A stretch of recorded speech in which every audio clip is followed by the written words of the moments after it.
With great power comes great responsibility. Peace had long prevailed in the kingdom, but dark times fell swiftly and mercilessly upon its people. A formidable enemy army encircled the borders, cutting off vital food supplies and draining hope from every heart. Inside the throne room, King Leopold sat slumped, exhausted from worry. "We have no choice," he sighed heavily. "We must surrender. My king, there might still be hope." Elias, his loyal servant, stepped forward anxiously. "Remember the ancient sword, Virtus." A few nobles scoffed openly. "Virtus is just a legend," Duke Roland muttered dismissively. "No one has ever pulled that sword from the stone." King Leopold shook his head sadly. "My friend, myths cannot save us.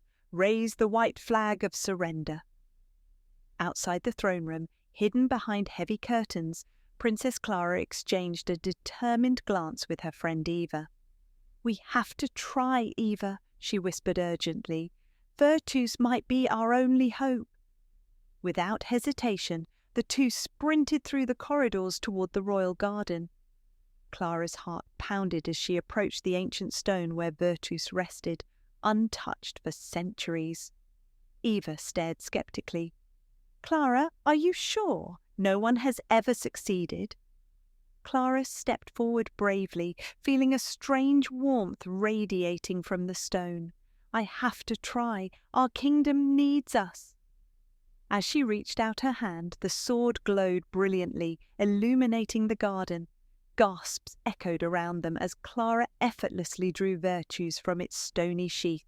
Suddenly, a deep, resonant voice echoed through the garden. "Only righteous hearts shall wield power pure, by virtue sealed, strength not found in blade or fight, but in justice, truth, and right."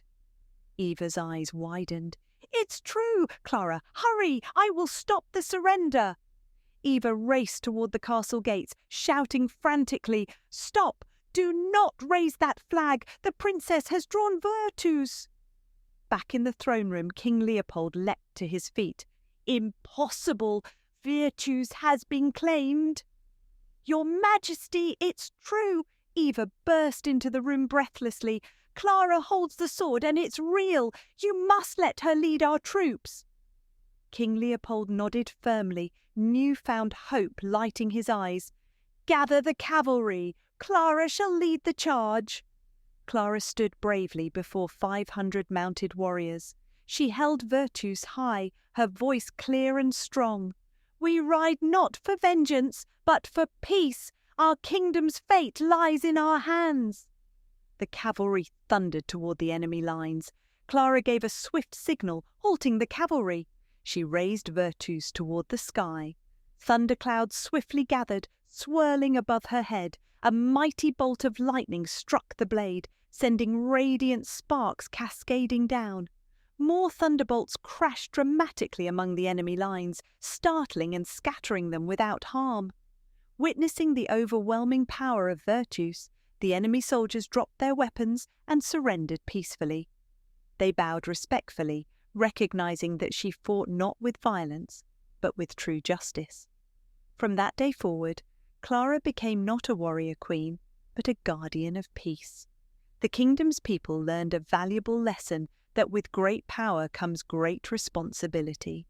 Thus the kingdom thrived again, protected by a princess whose greatest weapon was never the sword itself, but the righteous heart guiding it.